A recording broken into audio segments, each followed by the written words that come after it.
Hello guys and welcome back to my channel. It's me again, Marin Tessico, who helps aspiring international students to study in Canada. Today, let's talk about some hard truths of studying at small cities. If you're someone who prefers to study at an affordable college, which are usually around $10,000 or $12,000 per year or less, then this is included in this video.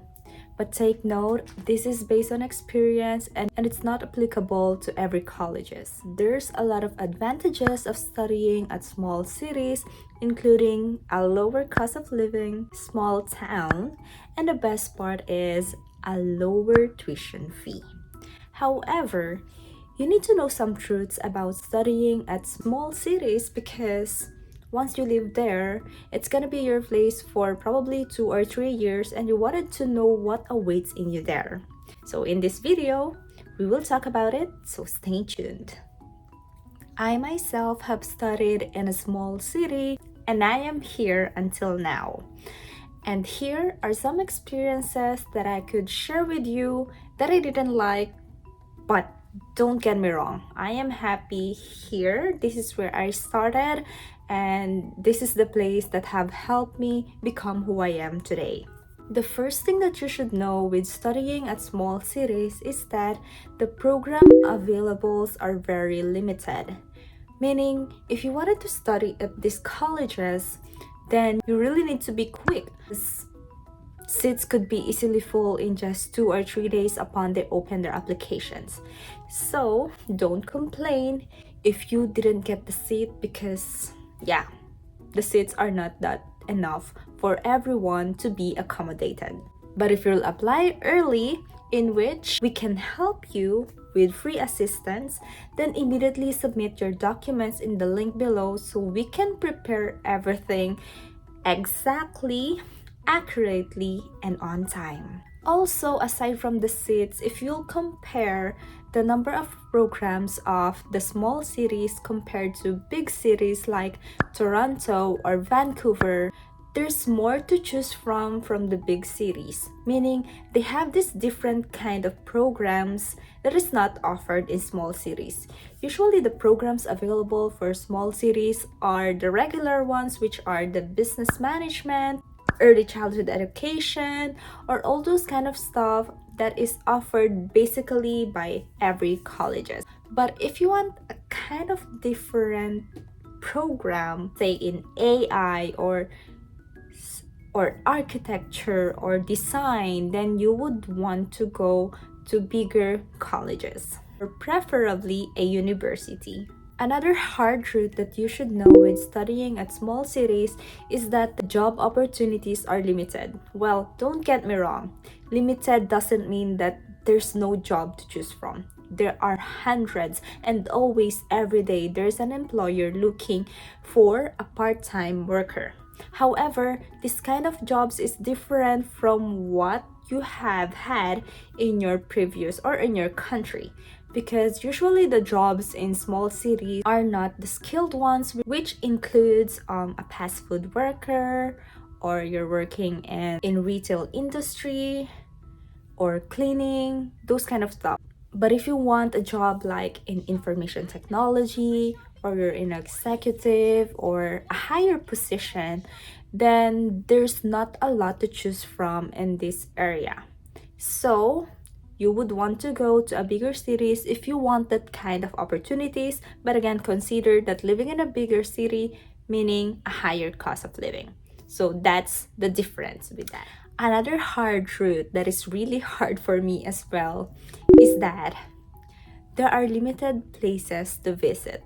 I am a person who likes to travel, who likes to visit different places and experience different kind of food and so much more.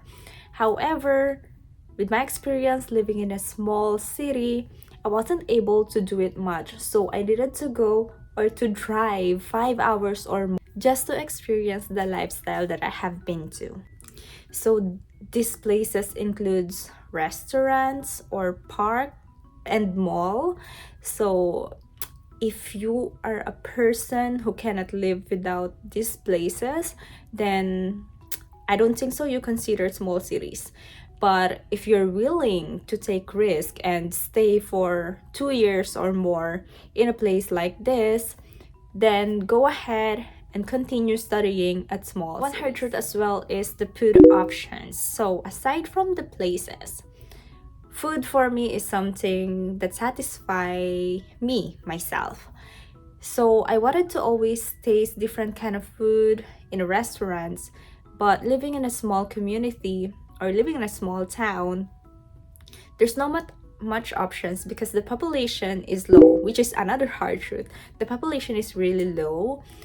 So we're looking at 10 to 15,000 people. And of course, there would not be much restaurants or groceries, especially the food that I have been grown up eating to, like the Asian groceries or Asian products. And for me, it's kind of hard to buy it from here because aside from it's expensive, it's a bit of limited options. So again, for you to experience that, you need to drive few hours and satisfy your needs. Another hard truth is the transportation. So comparing to big cities, which has 24/7 transportation, has SkyTrain and everything else needed for you to go to different places or to your work, in here, there's only a limited public transportation, I would say. There's only one bus. But again, this doesn't apply to whole small town. This applies or differs per province or per city depending on what the population or the area needs. But based on my experience where I currently live, there's only one bus, one or two buses going around each day.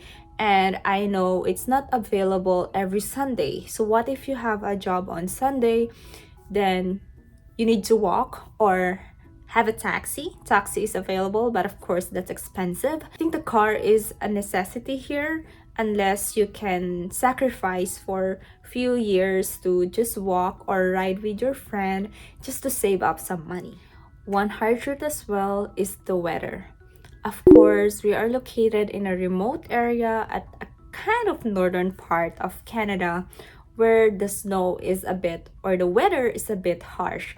So we experience here up to -50 temperature.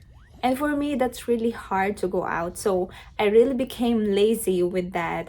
Unless you are extremely extrovert and wanted to try activities during that time. But for me, it just doesn't work like that. So it's either you'll just stay home and then watch movies, or you'll go out and try winter activities. In conclusion, I enjoyed living in a small town. These have helped me at least save some money, kind of learn the culture, not in a shocking way, because people here are nice and there's no much people to interact with. But again, with my age and my generation, I am more into a different lifestyle, which is not just staying home, but is to try adventures. So if you're kind of getting boring with things like nothing much to do, then I wouldn't suggest to go in a small community unless you really wanted to save up your tuition fee. But again, tuition fee is not just one consideration for you to decide on which school you're going to. Always consider your mental health, your family, and the weather, of course, and if you could really cope up with the place that you're going into.